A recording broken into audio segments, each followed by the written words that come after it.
They say childhood revenge is sweet, but mine came in the stinkiest, most unexpected way possible. What started as my brothers ratting me out one night turned into a family feud that lasted for years. Back in the late 80s, life was different. No cell phones, no internet, no easy ways to check in with your parents unless you grabbed a kitchen phone. Our family was pretty chill, though. As long as we told mom or dad where we were, we had freedom. But there were limits. Staying out all night was definitely one of them. One weekend, I broke that rule. I went out with a friend, stayed out the whole night, and crept back home the next morning. At first, I thought I got away with it. Dad was working one of his overnight shifts as a firefighter. Mom left early for her teaching job, and my brothers were still asleep. Smooth escape, right? Wrong. The very next evening at family dinner, my so-called loyal brothers, Keith and Jared, decided to break the sacred kid code. Rule one of childhood survival. No snitching on siblings. But what do? They both ratted me out to mom and dad, telling them I hadn't come home the night before.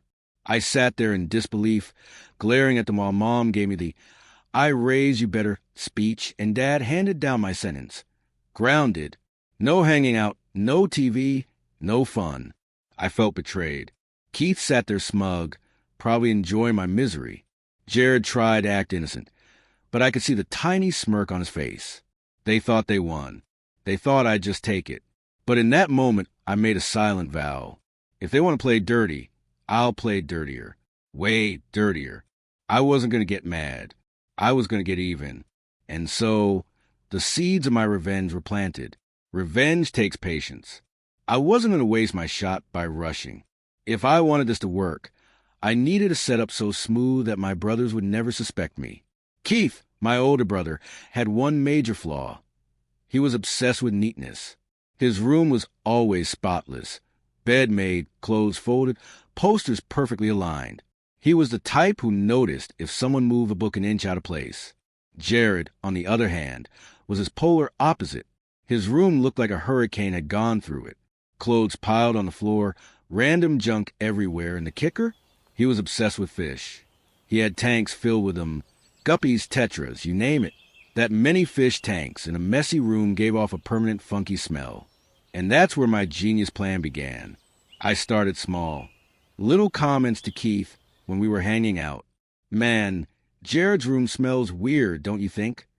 Or, "Bro, I don't know how you deal with living across the hall from that stink." I wasn't obvious about it. Just casual, like I was making conversation. And slowly but surely, the seed took root. Keith, already picky about cleanliness, started noticing Jared's mess more and more. A few days later, it happened, the moment I'd been waiting for. Keith snapped, "Jared, dude, you really need to clean your room. It smells disgusting in there." I nearly burst out laughing. "Of course." Jared shrugged it off. He just laughed and said, "It's the fish tanks, man. Chill out." But I knew this was a spark. Keith wasn't going to let it go. He started making little digs at Jared every chance he got. Jared ignored him, but the tension was building. Exactly what I wanted. I just had to sit back and let their arguments simmer, waiting for the perfect moment to drop the bomb. The bomb, in this case, being a very special brown paper bag. Patience paid off. After days of Keith nagging Jared about the smell and Jared brushing off, the stage was set. All I had to do was introduce my masterpiece, a little brown paper bag, filled with something no one wanted to discover. Yes, I really did it. I pooped in a lunch bag. Gross? Absolutely. But brilliant? Oh, you have no idea. I waited until no one was around, snuck into Jared's room, and slid the bag deep into his closet.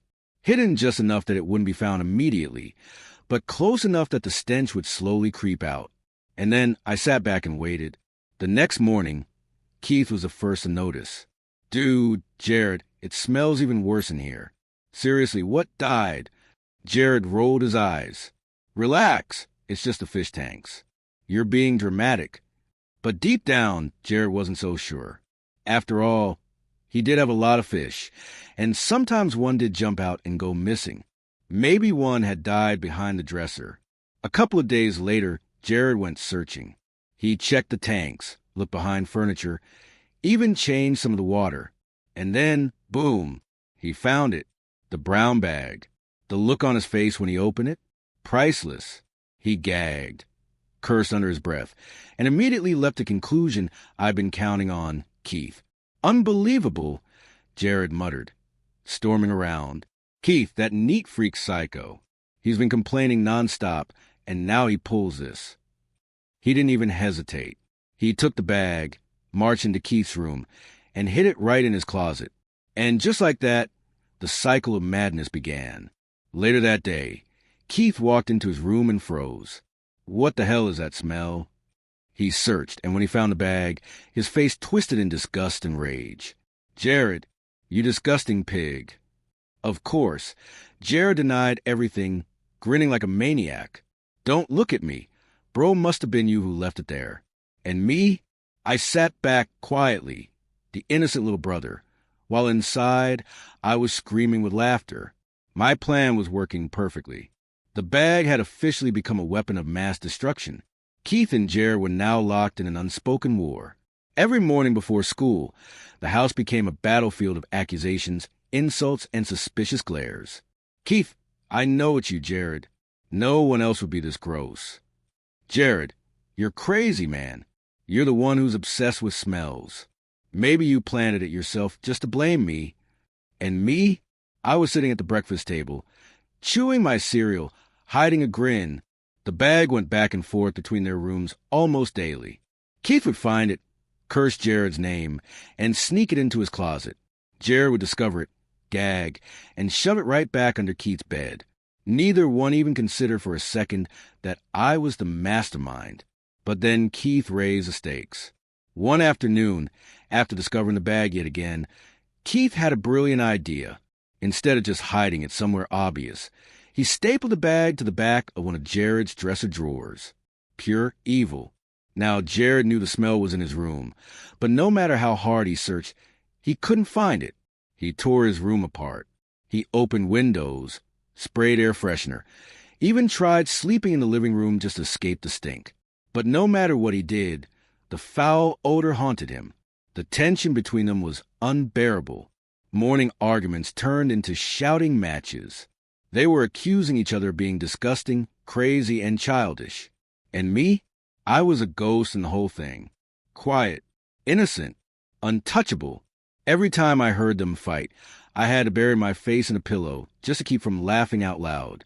For nearly 2 weeks, the war raged on. Two brothers, trapped in a cycle of paranoia and anger, while I sat back, enjoying every second of the chaos I had unleashed. But as with all great plans, the finale came unexpectedly, thanks to Mom. The tension in our house was at its peak. By now, Keith and Jared weren't just annoyed with each other. They were full-on enemies. And the bag of crap? It had become their personal curse, haunting them day and night. Then it happened, the moment that changed everything. One weekday morning, our usual parent-free chaos was underway. Keith and Jared were at each other's throats again, voices echoing down the hallway. Jared was shouting about the smell. Keith was swearing that Jared was insane. And then, out of nowhere, Mom walked in. She had forgotten some lesson plans for school and came home earlier than expected. She opened the front door to the sound of her 2 sons in a full-blown screaming match. "What on earth is going on in here?" she demanded, storming down the hall. Keith and Jared froze, but only for a second. Then they both started yelling at once. "He put a bag of crap in my room." "No, he did it first." Mom blinked, processing what she had just heard. And then something inside her snapped. Now, you have to understand, my mom never cursed. Not ever. She was a calm, collected type, the one who scolded with stern words, not bad ones. But this morning, her patience hit its absolute limit. She looked at both of them, her face red with fury, and screamed, "Wait a second. Are you telling me you two hid a bag of SH*T in my house?" The whole hallway went silent. Keith and Jared stood there wide-eyed, fumbling for excuses. But Mom wasn't hearing any of it. She was beyond reasoning, beyond patience. She was furious at the mess, the smell, the secrecy, all of it. And me? I was in my room, muffling my laughter into a pillow, tears streaming down my face. It was the greatest moment of my young life. Mom's punishment was swift and brutal.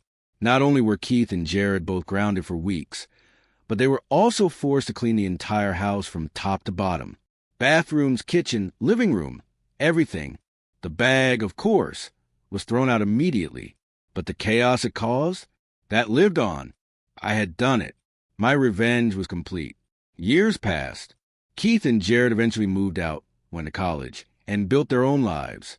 The bag of crap war became one of those weird family memories we didn't talk about much. At least, not openly. But every time we sat down for Thanksgiving or Christmas dinner, there would always be a moment. Someone would glance at someone else, smirk, and say, "Hey, remember the bag?" Keith and Jared would instantly groan and tell us to shut up. Mom would narrow her eyes, reminding everyone the day she nearly lost her mind.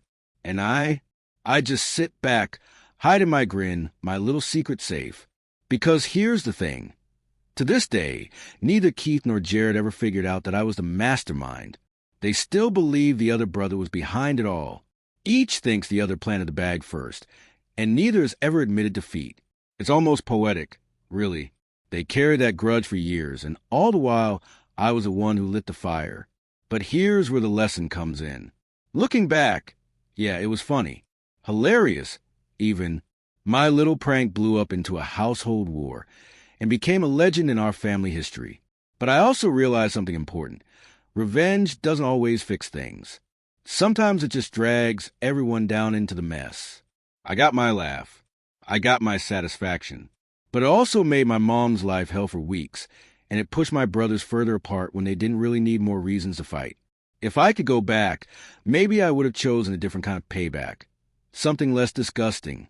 Still, that memory taught me that actions have consequences. Even the smallest prank can spiral way out of control. And yet, every time I think about my mom's face when she screamed about the bag of S.H. Astor's tea in her house, I can't help but laugh all over again. Years later, when I look back at that messy little war between my brothers, I can't help but think about what it really taught me. At first, it was just a prank, something silly to make myself laugh and get a little payback for all the times they annoyed me. But what started as a joke grew into a storm that nearly tore the peace out of our house. The truth is, revenge doesn't stop where you think it will. You may believe you're controlling it, but once it's out there, it takes on a life of its own.